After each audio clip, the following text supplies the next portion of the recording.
Hey everyone, welcome back to the channel to my brand new recipe. বাবা মায়ের অ্যানিভার্সারিতে এই প্রথমবার আমি 5 কেজি মাটন রান্না করেছিলাম। একা 5 কেজি মাটন রান্না তো করেছিলাম, সাথে একটু নতুন স্টাইলেও করেছিলাম আর প্রশংসাও অনেক পেয়েছিলাম এই রান্নাটা করে আমি। তোমরা ওইভাবে বানিয়ে দেখো, তোমরাও সকলের থেকে প্রশংসা পাবে। মাটনটা আমি ম্যারিনেট করেছিলাম লবণ, হলুদ গুঁড়ো, কাঁচা পেঁয়াজ আর আদা রসুনের পেস্ট দিয়ে। আর হ্যাঁ, মোস্ট ইম্পর্ট্যান্ট, সর্ষের তেল। কাঁচা সর্ষের তেল মাটনের ম্যারিনেশনে দিলে না ওফ, সে কি টেস্ট হয়। এবার এই মাটনটা আমি ম্যারিনেট করে রাখবো নিয়ার অ্যাবাউট 1 ঘন্টা। এই 5 কেজি মাটন রান্নার জন্য আমি একটা বড় সাইজের ওভেনে বড় সাইজের হাঁড়ি বসিয়ে দিয়েছি। আর প্রথমেই পেঁয়াজের বেরেস্তা বানিয়ে নিয়েছি। না, আমি এখানে বিরিয়ানি বানাচ্ছি না, আমি মাটনই রান্না করছি।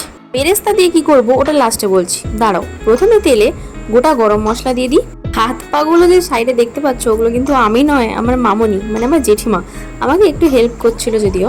তো এরপর আমি দিয়ে দিয়েছি তেলের মধ্যে পেস্ট করে রাখা পেঁয়াজ। এই পেঁয়াজটাকে গোল্ডেন ব্রাউন হওয়া পর্যন্ত ভেজে তারপর দিয়ে দিয়েছি রসুন বাটা। আর রসুন বাটার গন্ধ মানে রসুনের গন্ধটা চলে গেলে তারপর দিয়ে দিয়েছি আদা বাটা।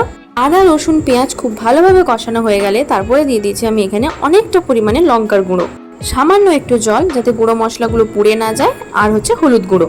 রান্নার মাঝখানে এই বাবুরাম খুন্তি নাড়াবে বলে আসছিল, ওকে আটকে রাখা হয়েছে বলে এইরকম ভাবে কাঁদছে, বলছে ছেড়ে দে, তোরা আমাকে ছেড়ে দে।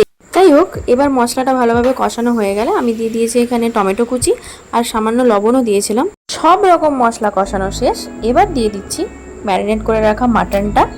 এবার বলি টেস্টি মাটন তোমরা কিভাবে বানাবে। টেস্টি মাটন বানানোর জন্য প্রেসার কুকারে মাটন তো টোটালি দেওয়াই যাবে না, প্লাস এরকম ঢাকা দেওয়া হাঁড়িতে তোমাদেরকে মাটন কষাতে হবে যতক্ষণ না মাটন সেদ্ধ হচ্ছে আর মাটনের একটা দারুণ ফ্লেভার বেরিয়ে আসছে, ততক্ষণ তোমাদেরকে মাটনটাকে এইভাবে কষিয়ে যেতে হবে ঢাকিয়ে ঢাকিয়ে। সাথে আমি কটা গোটা পেঁয়াজও দিয়েছি।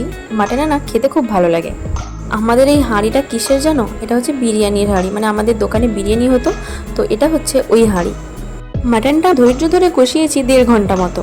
দেখো কি সুন্দর তেল ছেড়ে দিয়েছে, এইভাবেই কষাতে হবে। এবার অ্যাড করে দিয়েছি ভেজে রাখা আলুগুলো।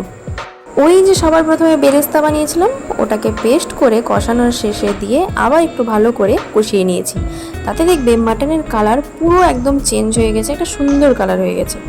এবার পরিমাণ মতো গরম জল দিয়ে ফুটিয়ে নিয়ে ওপর থেকে জিরে গুঁড়ো আর গরম মশলা গুঁড়ো দিয়ে দিলে রেডি মাটন। রেসিপিটা ভালো লাগলে লাইক, শেয়ার, সাবস্ক্রাইব করে দিও। টাটা।